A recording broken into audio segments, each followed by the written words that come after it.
Hello everyone. आज हम discuss करेंगे एसएससी स्टेनोग्राफर्स 2023। जी हाँ दोस्तों, जो नया आपका एग्ज़ाम होने वाला है 2023 का, जो कि CBT 1 होगा, उसमें लगभग 4 महीने का भी समय बाकी है। और ऐसे कई सारे बच्चे हैं जो कि पहली बार तैयारी करेंगे या फिर पहली बार एग्ज़ाम में अपीयर होंगे। तो इन 4 महीनों में उन्हें किस तरह से पढ़ना चाहिए, उनको क्या स्ट्रेटजी अपनाना चाहिए, उन सब के बारे में आज हम डिस्कस करेंगे। और दोस्तों, मैं समझता हूँ अगर आप इस स्ट्रेटजी को फॉलो करते हैं पूरे 4 महीना, वो भी सिंसियरली, तो मैं गारंटी करता हूँ कि कम से कम 150 स्कोर आपका कहीं भी नहीं गया। मतलब आप मिनिमम टू मिनिमम 150 स्कोर कर ले जाएंगे, और इससे ऊपर भी जाएगा, वो आपकी खुद की मेहनत होगी। तो दोस्तों, इन 4 महीनों में आपको क्या करना है, क्या पढ़ना है, कितने घंटे पढ़ना है, किस बुक से पढ़ना है, इन सभी चीज़ों को मैं डिस्कस करूँगा इस वीडियो में। लेकिन अगर आप चैनल पर नए हैं तो पहले चैनल को सब्सक्राइब कर लो, ठीक है, जिससे कि इसी टाइप की इन्फॉर्मेशनल वीडियो आपको टाइम टू टाइम मिलती रहे। साथ ही साथ दोस्तों, मैं ये भी बताना चाहूँगा, अगर ये वीडियो आपको हेल्पफुल लगती है तो आप इसे अपने फ्रेंड्स के साथ ज़रूर शेयर करना, जिससे कि ना सिर्फ आपका बल्कि उनका भी फ़ायदा हो सके। तो चलिए दोस्तों, मैं स्टार्ट करता हूँ अपनी ये वीडियो। तो दोस्तों, सबसे पहले मैं बताना चाहूँगा कि जो एसएससी स्टेनोग्राफर्स का एग्ज़ाम होता है CBT 1 का, उसमें 200 क्वेश्चंस होते हैं और उनकी जो मार्क वैल्यू होती है, मतलब वो जो एग्ज़ाम होता है वो 200 मार्क्स का होता है। और सभी क्वेश्चंस की जो मार्क वैल्यू होती है वो 1 नंबर होती है, मतलब 1 mark equal to 1 question. Okay, तो इसमें क्या होता है, ये जो एग्ज़ाम है ये 3 पार्ट्स में डिवाइडेड होता है, जिसमें कि एक इंग्लिश, सेकेंड पार्ट आपका रीजनिंग और थर्ड पार्ट आपका जीके। तो दोस्तों, इस एग्ज़ामिनेशन में सबसे जो इम्पोर्टेंट रोल होता है वो होता है इंग्लिश रीडिंग एंड कॉम्प्रिहेंशन का, ठीक है। इंग्लिश का जो पार्ट है वो है 100 मार्क्स का। वहीं दोस्तों, इसके बाद जो आपका आता है वो आता है आपका रीजनिंग। रीजनिंग में आपका 50 मार्क्स का होता है पार्ट जो होता है। और वहीं जीके का, जिसे हम जनरल नॉलेज और करंट अफेयर्स का जो सेक्शन होता है वो होता है आपका 50 मार्क्स का। तो 3 सेक्शन हो गए, इंग्लिश, रीजनिंग और जीके, ठीक है। इंग्लिश 100 मार्क्स की, रीजनिंग 50 मार्क्स की और जीके 50 मार्क्स की। तो दोस्तों, ये तो हो गया आपका एग्ज़ाम पैटर्न कि क्या क्या आता है। तो चलिए अब आगे डिस्कस करते हैं कि आपको किस तरह से तैयारी करनी है। तो दोस्तों, अगर एक ऐसा बच्चा जिसने रिसेंटली 12th पास करी है और उसकी इंग्लिश नॉर्मल है, मतलब एवरेज लेवल की उसकी इंग्लिश है, और रीजनिंग उसने अभी कुछ स्टार्ट नहीं की है, प्लस जीके का कुछ हल्का फुल्का नॉलेज है, अदरवाइज़ नहीं है, मतलब ये मान लेते हैं कि वो एकदम नया है इस फील्ड में। तो अगर वो चाहे तो वो भी तैयारी कर सकता है, बट उसमें सबसे बड़ा क्वेश्चन मार्क ये है कि वो तभी इतने मार्क्स अचीव कर पाएगा जब वो इन 4 महीने लगातार विदाउट एनी ब्रेक तैयारी को जारी रखेगा, और जिस तरह से मैंने बताया है ठीक उसी तरह से करेगा। तो दोस्तों, सबसे पहले मैं बताना चाहूँगा कि सबसे पहला जो आपका मेन पार्ट है इस एग्ज़ामिनेशन का वो है इंग्लिश। इंग्लिश आपका 100 मार्क्स का है, तो उसके लिए आपको मैं 2 बुक्स सजेस्ट करूँगा। एक है नीतू मैडम की, नीतू सिंह मैम की, जिनका जो कि है केडी कैंपस की बुक वॉल्यूम 1, ठीक है। एक वो हो गई आपकी, जिससे कि आप टोटल ग्रामर अपना कंप्लीट करेंगे, चैप्टर बाय चैप्टर, सारे चैप्टर आपको उसमें मिल जाएंगे। और एसएससी का ऐसा कोई भी स्टूडेंट नहीं है जो कि इस बुक से परिचित ना हो।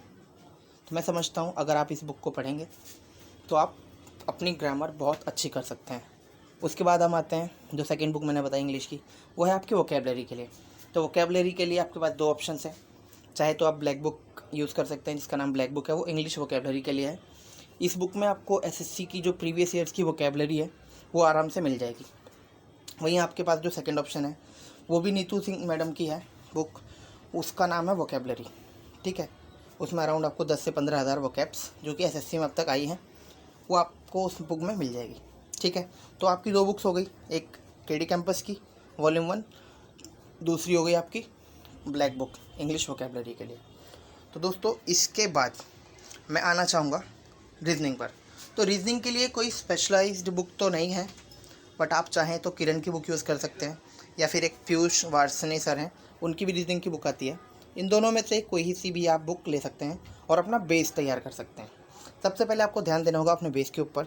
जब आपका बेस तैयार हो जाए, उसके बाद चैप्टर वाइज चैप्टर आपको हर क्वेश्चन की, हर टाइप के क्वेश्चन की आपको प्रैक्टिस करनी है।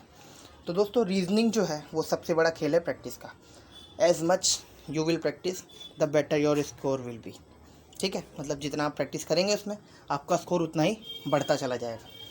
और मैं गारंटी करता हूँ कि अगर आप आज से भी स्टार्ट करते हैं इस जर्नी को, तो मैं समझता हूँ आप आने वाले एग्ज़ाम जो कि आपका अक्टूबर में है, लगभग 4 महीना अभी पूरा है आपके पास, आप गारंटी से उस एग्ज़ाम को क्लियर कर जाएंगे। ठीक है, तो रीजनिंग का मैंने बताया, 2 बुक्स बताई मैंने, या तो किरण की बुक ले लो रीजनिंग की, या फिर पीयूष वार्ष्णेय सर वाली रीजनिंग की बुक ले लो। ठीक है, उससे आपको बेस कवर करना है। ठीक, उसके बाद हम आते हैं जीके पर। तो जीके ऐसा सब्जेक्ट है जो कि कुछ दिनों का तो नहीं होता, ना ही कुछ हफ्तों का होता है, ये होता है कुछ महीनों का खेल।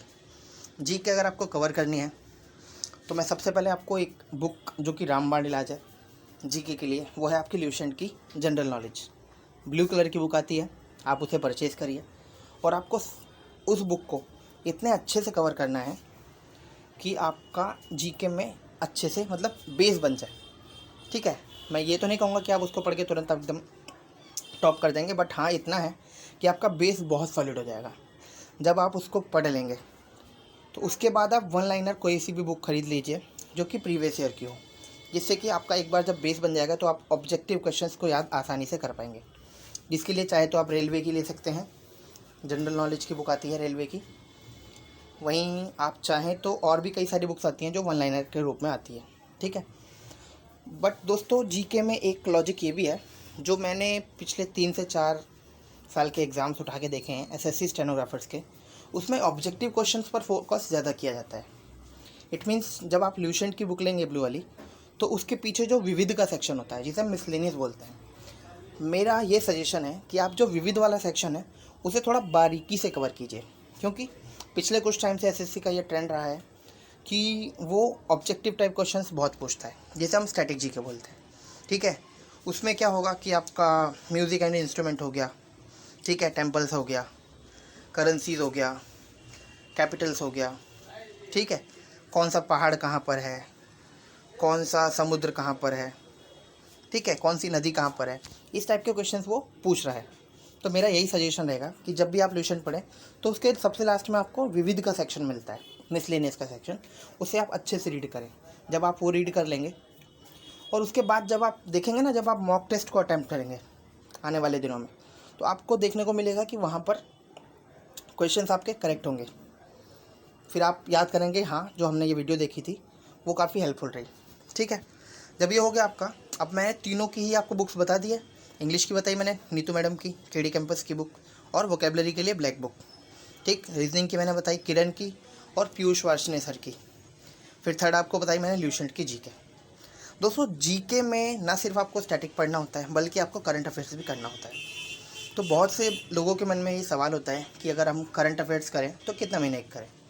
तो दोस्तों सबसे पहले आपको ध्यान देना होगा, जब भी आप करंट अफेयर्स करते हैं तो जब भी आपका एग्ज़ाम है, सपोज़ आपको अक्टूबर में एग्ज़ाम है, तो आप जनवरी से अक्टूबर तक की मिनिमम इतनी तो करंट अफेयर्स कवर करके ही जाएं एग्ज़ाम में, जिससे कि आपके क्वेश्चंस करेक्ट हो सके। वहीं अगर आप चाहें तो जनवरी से 3 महीने पहले, यानी कि आपका अक्टूबर, नवंबर और दिसंबर, ठीक है, इतना और आप उसे कवर कर सकते हैं। अगर आप इतना कवर कर लेंगे, आई होप आपका करंट अफेयर्स में कोई भी क्वेश्चन नहीं छूटेगा। और करंट अफेयर्स कहाँ से पढ़नी है, आने वाली वीडियो में, आने वाले टाइम में कुछ एक सेपरेट वीडियो बना करके दूंगा आपको मैं। और मैं गारंटी करता हूँ अगर आप उस ट्रिक को फॉलो करेंगे करंट अफेयर्स के लिए, तो मैं समझता हूँ आपका करंट अफेयर भी बहुत अच्छा जाएगा। तो तीनों सब्जेक्ट का मैंने बता दिया आपको, लेकिन सबसे पहले हम आते हैं वापस से इंग्लिश पर। तो ये तो मैंने बुक्स बताई थी आपको, अब आते हैं क्या तरीका है पढ़ने का। तो सबसे पहले हम बात करेंगे इंग्लिश की। इंग्लिश में दोस्तों जैसा कि आप जानते हैं ग्रामर में कई सारे टॉपिक्स होते हैं, चाहे वो आपका नाउन हो, प्रोनाउन हो, एडजेक्टिव हो, एडवर्ब हो, ठीक है, कंजंक्शन हो, ऐसे ही सब्जेक्ट वर्ब अग्रीमेंट है, ऐसे ही कई सारे आपके चैप्टर्स होते हैं। बट मेरा सजेशन ये रहेगा, अगर आपका इंग्लिश एवरेज है, मतलब नॉर्मल लेवल की इंग्लिश है, आप पढ़ लेते हैं और समझ लेते हैं, तो आपको सबसे पहले स्टार्ट करना चाहिए सब्जेक्ट वर्ब अग्रीमेंट से। क्योंकि दोस्तों जब आप सब्जेक्ट वर्ब अग्रीमेंट से स्टार्ट करेंगे तो आपको ये पता चलेगा कि किस सब्जेक्ट के साथ किस तरह की वर्ब यूज़ हो रही है। मतलब सिंगुलर है तो सिंगुलर, प्लूरल है तो प्लूरल, और प्लूरल है तो प्लूरल क्यों यूज़ हो रहा है। जब आप सब्जेक्ट वर्ब एग्रीमेंट कंप्लीट कर लेंगे उसके बाद आपका ये डाउट क्लियर हो जाएगा, ठीक है। जैसे ही आपका सब्जेक्ट वर्ब एग्रीमेंट कंप्लीट होता है उसके बाद आप नाउन प्रोनाउन इसके ऊपर मूव कर सकते हैं। और इसी के साथ साथ आपके 2 ऐसे टॉपिक हैं इसमें इंग्लिश में जो कि आपके फ्री के 20 मार्क्स दिला सकते हैं। उसको अगर आपको 20 मार्क्स चाहिए तो आपके वो 2 टॉपिक जो हैं, एक है नरेशन, दूसरा है एक्टिव वॉइस पैसिव वॉइस, ठीक है दोस्तों। अगर आप एक्टिव वॉइस और पैसिव वॉइस और नरेशन का चैप्टर अच्छे से पढ़ लेते हैं, उसका बेसिक्स अच्छे से कवर कर लेते हैं, तो आई कैन गारंटी यू आपका 18 to 20 मार्क्स कहीं भी नहीं गया इंग्लिश के अंदर। मतलब आपका कुछ भी नहीं आता फिर भी आपके 18 से 20 मार्क्स तो फिक्स हैं, ठीक है, खाली 2 टॉपिक को करने से। तो मैं समझता हूँ इंग्लिश के लिए काफ़ी रहेगा। बट इसके साथ साथ जब आपका ग्रामर सेक्शन कंप्लीट हो जाएगा तो साथ के साथ आपको वोकैबुलरी डेली पढ़ना होगा, जो मैंने बुक बताई है उससे। या फिर आप चाहें तो डेली बेसिस पर एडिटोरियल्स पढ़ सकते हैं न्यूज़ से, चाहे वो द हिंदू से हो या हिंदुस्तान टाइम्स हो या फिर इंडियन एक्सप्रेस हो। किसी भी किसी भी न्यूज़पेपर को इंग्लिश के आप उसे उठा लीजिए और डेली पढ़िए। जब आप उसे पढ़ेंगे तो एक तो आपकी रीडिंग कॉम्प्रिहेंशन मजबूत होगी। दोस्तों मैं ऐसा इसलिए कह रहा हूँ क्योंकि उससे आपके एक साथ 3 काम होंगे। सबसे पहला आपका वोकैबुलरी अपडेट होगा, दूसरी बात आपका रीडिंग कॉम्प्रिहेंशन मजबूत होगा, और तीसरी बात आपका क्लोज टेस्ट मजबूत होगा। और ये तीनों ही ऐसे टॉपिक्स हैं, ऐसा पार्ट है इंग्लिश का जो कि सभी से नहीं हो पाता। समझ रहे हैं आप। ग्रामर तो लगभग काफ़ी बच्चे कर ले जाएंगे, बट जो रीडिंग कॉम्प्रिहेंशन है और क्लोज टेस्ट और वोकैबुलरी है, ये ऐसा पार्ट है इंग्लिश का, अगर आप इस पर ज़्यादा जोर देते हैं तो मैं समझता हूँ आप टॉपर्स की लिस्ट में आ जाएंगे। जो कि मेरा खुद का एक्सपीरियंस है 3 से 4 सालों का। पहले मेरा भी स्कोर काफ़ी कम रहा करता था, बट जब मैंने इन टॉपिक्स पर फोकस किया तो उसके बाद मेरा इंग्लिश में काफ़ी अच्छा रिज़ल्ट देखने को मुझे मिला और फाइनली मैं सिलेक्ट भी हुआ। और मैं कहाँ सिलेक्ट हुआ हूँ उसके लिए आप पिछले की वीडियोस देख सकते हैं, और आप चाहें तो चैनल का बायो भी पढ़ सकते हैं। तो चलिए दोस्तों, ये हुई आपकी इंग्लिश की बात। उसके बाद हम आते हैं रीजनिंग पर। तो दोस्तों रीजनिंग में अनेकों टॉपिक आपको देखने को मिल जाएंगे, चाहे वो डाइस हो, पेपर कटिंग हो, या फिर आपका एनालॉजी हो, नंबर सीरीज़ हो, सिटिंग अरेंजमेंट हो, ठीक है, पजल्स हो, अनेकों टॉपिक्स आपको देखने को मिलेंगे। बट आपको करना क्या है, सबसे पहले जब आप कोई एक बुक पकड़ेंगे, चाहे वो किरण की हो या पीयूष वासनिक सर की हो या कोई और बुक हो, ज़रूरी नहीं है कि इन दोनों बुक को ही आपको पढ़ना है, कोई सी भी आप बुक ले सकते हैं रीजनिंग के लिए। जब आप इन बुक्स को लेंगे उसके बाद आपको बेसिक्स कवर करना है, मतलब सभी चैप्टर को समझना है, और ना सिर्फ उसके कुछ टाइप को, जितने भी उसके टाइप बुक में दिए हुए हैं उन सभी को आपको अच्छे से समझना है, उनके नोट्स बनाना है, ठीक है। क्योंकि जब आप नोट्स बनाएंगे और उनकी एक्सरसाइज सॉल्व करेंगे उसके बाद आपको देखने को मिलेगा कि हाँ वो जो पॉइंट है वो आपके माइंड में सेट हो रहा है, ठीक है। जैसे जैसे जैसे आप टॉपिक्स कंप्लीट करते जाएंगे रीजनिंग के, उसके बाद आपको क्या करना है, रीजनिंग आपका इंग्लिश हो गया प्लस रीजनिंग हो गया, फिर आप चाहें तो मॉक टेस्ट लगाना स्टार्ट कर सकते हैं। मैंने जीके का इसलिए नहीं बोला अभी क्योंकि जीके को याद करने में आपको लगेगा टाइम, ठीक है। दो आपके सब्जेक्ट जो कि मेजर हैं, मतलब 150 मार्क्स का आपका मैंने कवर करवा दिया। अब बचा आपका जीके का। तो जीके पे आते हैं। सबसे पहले आपको ल्यूसेंट उठानी है। ल्यूसेंट के अंदर आपका जो इंटरेस्टिंग सब्जेक्ट है जनरल नॉलेज के अंदर, सपोज आपका पॉलिटी इंटरेस्टिंग सब्जेक्ट है या फिर आपको साइंस अच्छी लगती है, तो आप सबसे पहले इंटरेस्टिंग सब्जेक्ट को उठाइए, ना कि हिस्ट्री से स्टार्ट कर दीजिए। होता है कुछ लोगों का हिस्ट्री भी इंटरेस्टिंग होता है, बट जो मैं समझता हूँ काफ़ी सारे बच्चे ऐसे हैं, काफ़ी सारे कैंडिडेट्स ऐसे हैं जो कि हिस्ट्री से थोड़ा बोर हो जाते हैं और वो सोचते हैं कि या तो साइंस से स्टार्ट किया जाए या बायोलॉजी से या ज्योग्राफी से। तो आपकी मर्ज़ी है, आप कोई सा भी सब्जेक्ट उसमें उठा करके उस बुक को स्टार्ट कर सकते हैं। और जब आप उस बुक को पढ़ें तो ध्यान दीजिए कि उसके नोट्स ज़रूर मेंटेन कीजिए अपना एक कॉपी बना करके, क्योंकि बुक्स तो आप जब जब पढ़ेंगे आपको लगेगा कि मुझे याद हो गया, but after sudden period of time आपको लगेगा कि हाँ यार पढ़ा तो इतना सारा था लेकिन भूल गया, ठीक है। तो उस गलती से बचें। दूसरी बात, जब आपकी ल्यूशन कवर हो जाए तो आपका लास्ट वाला सेक्शन जो मैंने बताया विविध वाला, मिसलेनियस वाला, वो आपको ज़रूर कवर करना है। जब आप उसको कवर करेंगे तो मैं बता रहा हूँ ये चीज़, ये आपके मिनिमम 5 से 7 मार्क्स बढ़ा देगा। ये मेरी बात नोट करके रख लेना कहीं। खाली मिसलेनियस कवर करने से 5 से 7 मार्क्स आपके जीके में बढ़ जाएंगे, ठीक है। ये हो गया आपका ल्यूसेंट कवर। इसके बाद आपको करना है करंट अफेयर्स। तो दोस्तों करंट अफेयर्स के लिए कई सारी बुक्स आती हैं जो कि मंथली भी होती हैं, ठीक है। कुछ होती हैं आपकी 6 मंथ्स की होती हैं और कुछ 1 ईयर की होती हैं। तो दोस्तों मैं समझता हूँ आप डायरेक्ट 1 ईयर का मत परचेज़ कीजिए। आप कोशिश कीजिए कि धीरे धीरे जनवरी आपका जो था जनवरी 2023, जनवरी 2023 की करंट अफेयर्स की बुक ले आइए। आप पहले उसको एक हफ़्ते में ख़त्म करने की कोशिश कीजिए, क्योंकि जब आप उसको एक हफ़्ते में ख़त्म कर लेंगे तो आने वाले टाइम में आपको और भी कम समय लगेगा करंट अफेयर्स को कवर करने में, ठीक है। बट इतना मान के चलिए, अगर आपको अक्टूबर में एग्ज़ाम देना है तो कम से कम 10 महीने की आपको करंट अफेयर्स पढ़ करके ही जानी होगी, तभी आप करंट अफेयर में अच्छा स्कोर कर पाएंगे। और हाँ, एक चीज़ पहले ही बता देता हूँ, भले ही आप ये सभी चीज़ें पढ़ लें, कितना भी पढ़ लें, कितना भी नोट्स बना लें, बट एट दी एंड आपका स्कोर जो लास्ट में बूस्ट होगा और जो आपका कॉन्फिडेंस बढ़ेगा वो बढ़ेगा आपका मॉक टेस्ट से।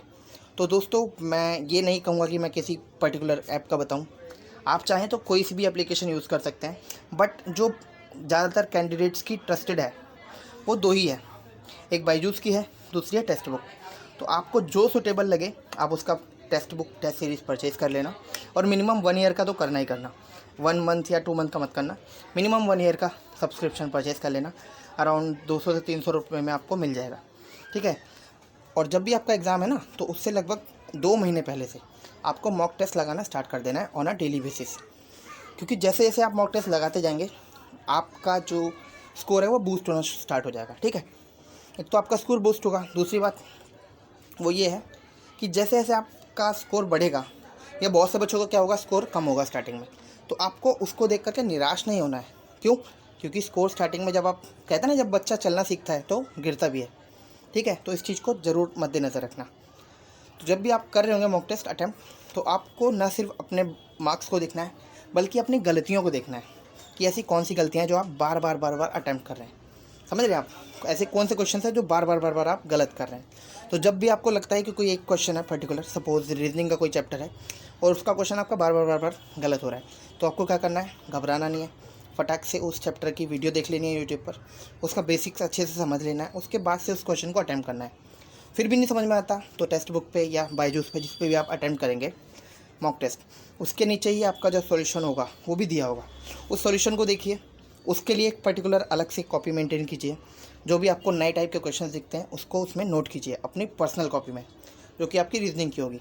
रीजनिंग के लिए आपको पर्सनल कॉपी बनाना मैं समझता हूँ कोई नहीं बताएगा, बट ये मेरा खुद का पर्सनल एक्सपीरियंस है, जिसकी वजह से लास्ट ईयर मेरा अराउंड 43-44 स्कोर आराम से बन गया था, वो भी लास्ट के 2 महीने की तैयारी से, ठीक है।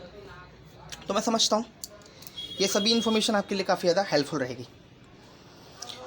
और जब आप मॉक टेस्ट को लगाएंगे, मैं बता रहा हूँ, अगर आपको ये चीज़ नहीं हेल्पफुल लगती है ना एग्ज़ाम टाइम तक, आपको इससे अगर इम्प्रूवमेंट नहीं मिलता है ना, तो नो डाउट चैनल को अनसब्सक्राइब करके चले जाना और वीडियो को लाइक करना, या लाइक नहीं, डिसलाइक करके चले जाना, ठीक है। कमेंट में भी आप चाहें तो वहाँ पर भी नेगेटिव रिमार्क छोड़ देना, बट मैं इतना गारंटी करता हूँ कि जो भी कैंडिडेट इन सभी टिप्स को अच्छे से सिंसियरली फॉलो करेगा, मैं गारंटी कर रहा हूँ वो किसी भी कीमत पर फेल तो हो ही नहीं सकता।